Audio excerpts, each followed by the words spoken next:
$210 million.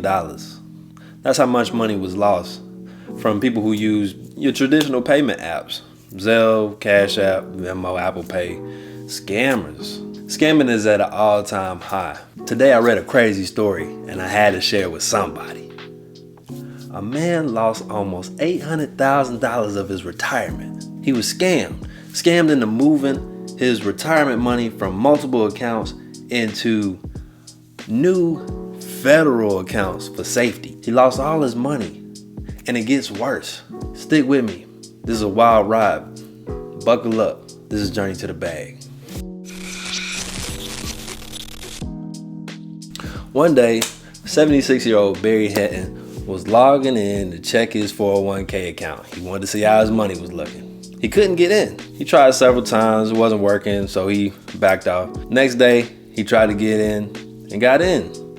But then, instead of going to the typical dashboard, it popped up another page saying that he had to call the fraud department because his account was suspected of fraudulent activity. So he calls this number.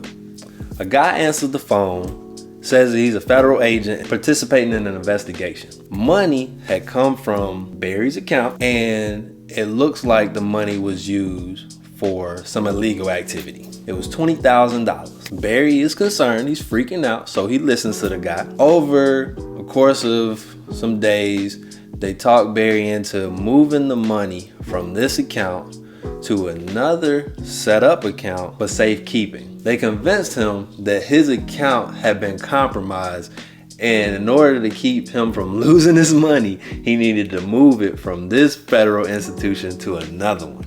They told him that the $20,000 had been used for some illegal activity in China. And they were asking him if he's ever been to China, has he ever had any associations to China, and that freaked him out. So he was thinking, what can I do to help?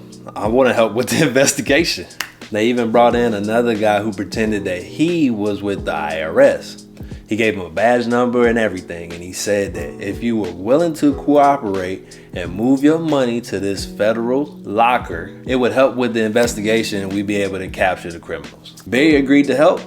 He even gave the guys on the phone access to his computer, and they started making withdrawals. They were using different services to send wire transfers, buy crypto with the money, Zelle money, just doing ETF transfers, all different types of transfers in order to move money from this account to other accounts. They talked with Barry every day, keeping tabs on him, making sure that he kept his computer up and running, and participated in this fake investigation. They moved $113,000 out of his savings and checking account first. Then they went to the big boy IRA. He had over $830,000 in the IRA, and he tried to start moving that money over, but the bank who held that account got a little suspicious and blocked it. When his advisor for the IRA started asking him why he was trying to move the money, the scammers gave Barry the excuse saying that, tell him you're buying a property. And he told him that he was buying a property in Canada and he needed the money to make that purchase. His advisor at the bank made a few phone calls, tried to find out what property he was trying to buy. He found out that he wasn't trying to buy any property. He hadn't even inquired about this particular property. So he called him out on it. So what he ended up doing is rolling his whole IRA from one institution to a new one.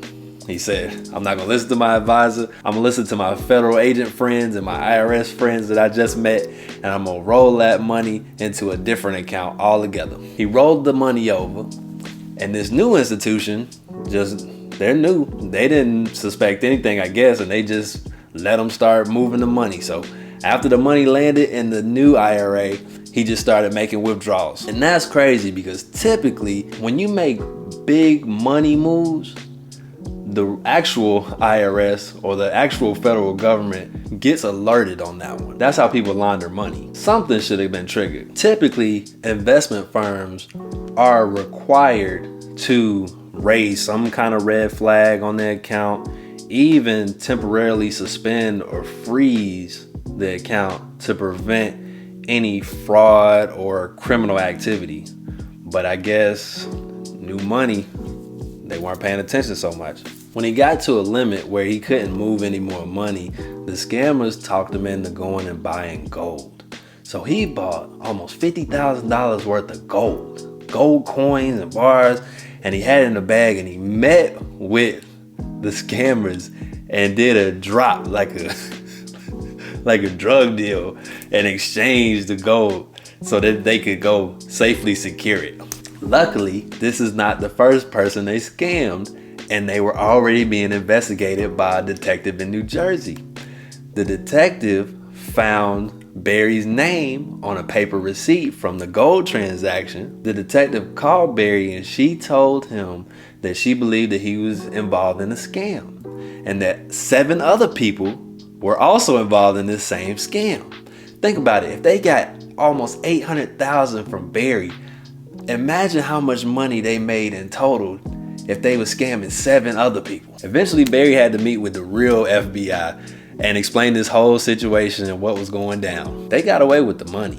And the worst part about it, Barry had to pay taxes on all of the money that he moved out of his IRA. $285,000 he's on the hook for because he fell for this elaborate scheme. That's crazy. So not only do you lose all of your money, you have to pay a penalty for getting scammed. Dave Ramsey would call that a stupid tax. You had to pay a stupid tax or a dumb tax because you fell for a scheme. That's crazy.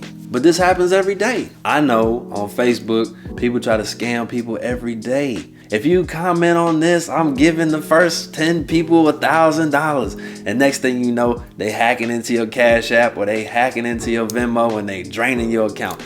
I need to find a way to reverse engineer that scheme so I can scam the scammers.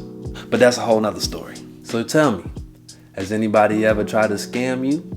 Cybercrime is at an all-time high, and people think it's somebody hacking into your stuff or breaking it. No, people are playing the game, finessing you, and you are willingly giving away your information. You gotta be careful. You gotta protect yourself. Zelle puts up little warnings saying, do you know this person? They'll put limits on there if you don't know the person. Banks are under a lot of heat right now.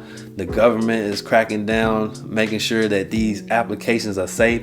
But in all reality, if banks weren't so slow with their transactions, 3 to 5 business days, 5 to 7 business days to move money, to transfer money from one account to another, we wouldn't have all of these apps that we depend on. Use 2-factor authentication. Verify all of the information before you send any money to anybody. It's a crazy world out here. You could wake up one day and be broke just giving the bag away. If you like this video, hit the like button, hit the subscribe button, share the video. I'll drop a link to the whole story. Remember, the world is yours. I'll catch you on the next one. Peace.